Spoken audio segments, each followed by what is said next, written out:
Peace, family. First of all, let me be clear. By no means am I a Middle East, Northeast, Southeast expert of what's going on over there in Israel. But the actions and reactions surrounding this event has drawn my attention. One of the things is the fact that here in Detroit, we have a state representative named Rashida Tlaib. She's from Palestine. And as we know, Palestine has just attacked Israel. And she came out saying that she wants the United States to go easy on Palestine. And when I read in the paper, she blasted Joe Biden when he was talking about arming Israel to retaliate. She wanted a more humanitarian approach to the situation. Now, here there's a woman that's state representative, representing the people of the United States. Her homeland has just attacked America's biggest ally. And she wants leniency on her people. I commend her for that. I don't begrudge her not one bit. Because you Negroes, you get a job as a security guard at a Dollar General and choke out your own people because they try to steal a bag of Skittles. Because your job is too important to you. Here this woman is a state representative. And she's blasting the president of her own party because her people have brutally attacked Israel. Talking about blowing off arms of children, kidnapping Israeli citizens, holding them hostage. And she still wants leniency and demanded it.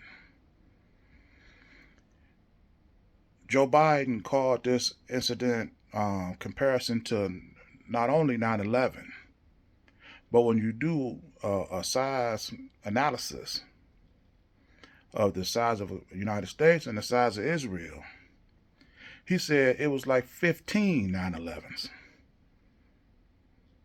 But watch the economic response that Joe Biden is committing this country to. Watch this. From President Biden's address tonight.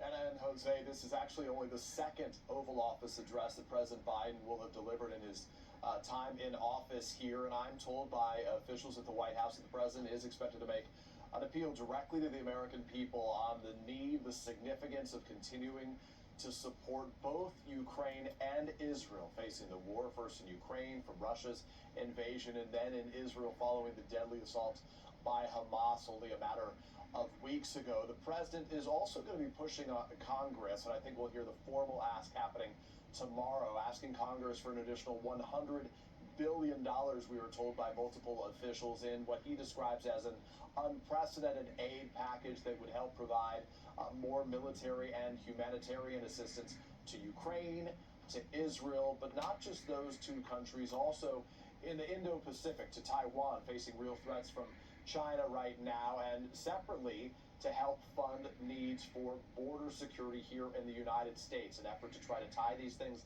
together in hopes that that will be able to garner the necessary support among Republicans in Congress. Speaking of Congress right now, after listening to this, fact of the matter, this is what I'm thinking about. Here Rashida Tlaib, after watching her people commit this act that started this war, that didn't bother her one bit. She's still looking after her people, no matter what political, educational, economic risks that she's taking. She's gonna still stand up for her people. Like I say, we can be doing the same thing. Do you think when the vote come by her table that's going to ask for to fund Israel to attack her own country, do you think she's going to vote and support that? Of course not. Like I said, I commend her for it, and I just wish my people would be this committed to their own. You know, every time I talk about us coming together, we don't act right. We ain't out here starting wars with other people. We ain't out here blowing off arms of little children. We ain't out here holding people hostage. You see how little we have to do in comparison to other people, and we can sever ties with our own? Now here, Joe Biden yesterday told Israel, I'm going to give you $100 billion. And then come back home today, and then tonight he's going to ask Congress for permission to do that. How do you tell Israel that you're going to do what you're going to do and then come back and ask permission to do that? Because, see, you ain't say you're going to do no study. You ain't going to say you're going to do no research. You're just going to give them $100 billion. But when it comes to reparations for black people, now we got to do all this other stuff. Comparison, or who gets what. How, you know,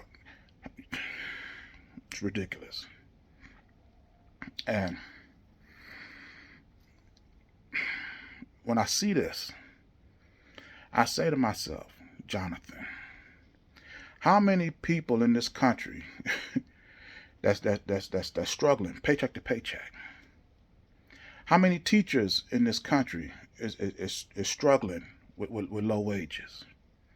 How many people in this country have been denied or waiting on Social Security benefits, disability benefits? And then here this guy sit up here and you're going to give away $100 billion, not only to fund Israel's war, but to support Ukraine and North Korea. Because, you know, and as Joe Biden said, we're the United States. We're the greatest country on earth. We can do all these things and still take care of our country. But the only thing you're willing to do in your country is, like you said, was shore up the borders. While the people within the borders are suffering. This is why I say there is no left-right solution to our plight in this country. We've got to form our own independent means to sustain our own way of life. How do you promise somebody $100 million on top of what you already taxing us, and then give away $100 billion and it don't impact us economically, politically, socially, educationally, public service?